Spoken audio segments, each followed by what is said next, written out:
Killer Park. Második rész. Főszerepben Noel Lachtig és Karl Schwarzenberg.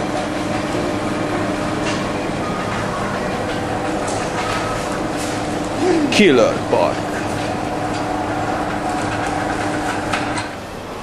Karl Schwarzenberg egy héttel a sírásó megölése után még mindig nem jutott egyről a kettőre. Még mindig nem tudott minden Jerryről és az antagonista forradalomról, amely az elnyomást igyekezett letörni. Egyet viszont biztosan tudott, hogy Jerryhez, Geronimohoz, Noel Lachtigon keresztül vezet az út. Noel Lachtig, te vagy a kulcs.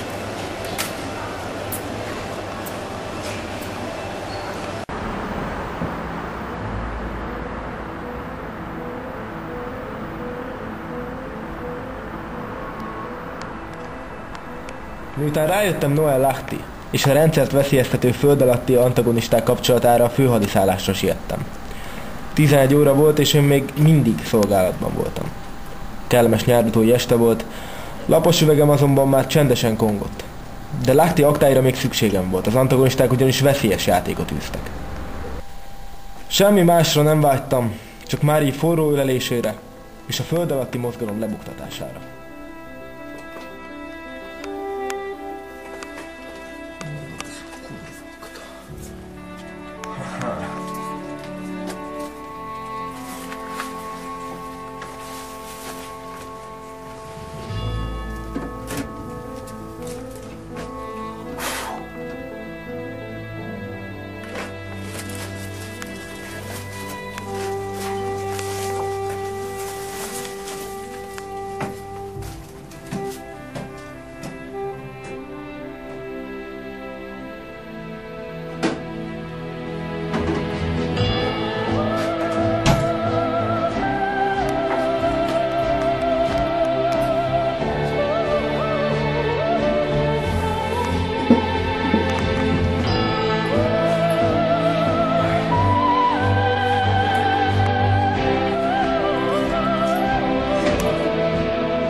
Na nézzük, Noel Lachtig, ki is vette valójában.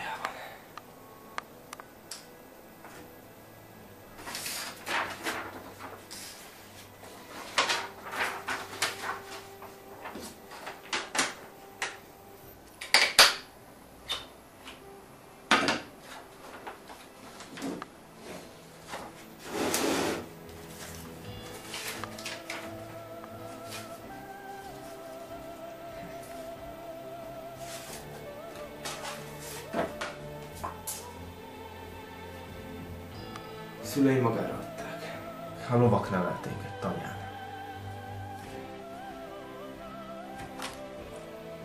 8 évesen már az átszázás nagymestere volt. 9 évesen már mesterlövész képzésen vett részt.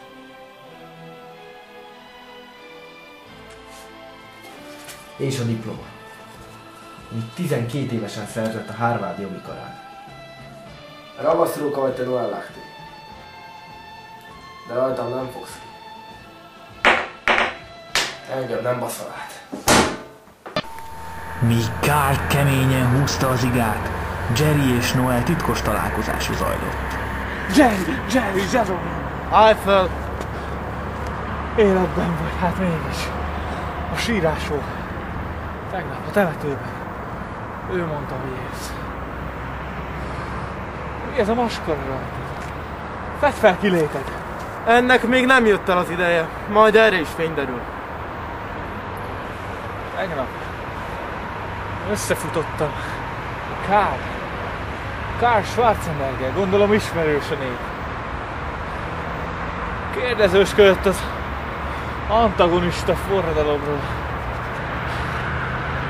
Szerintem túl sokat tud már. A nevemet is megtudta? Hát, sajnos elmondtam neki. Mit tegyünk? El kéne rejtőzni? Nem. Gyere el holnap este a régi búvóhelyre, ahol azzal a szőke lánnyal hátál. Én ott leszek. Jöjjön el ő is. Kárla kormányember, egy gonosz ember. Végzünk vele. Elvágjuk az elvarratlan szálakat. És akkor, holnap, ott, az én kilétemre is fény derül. Most pedig fuss, rohanj, ne is lássalak. Holnap este a régi búvóhelyen, rohanj! Meg lesz, Jerry, meg lesz! Rohanj!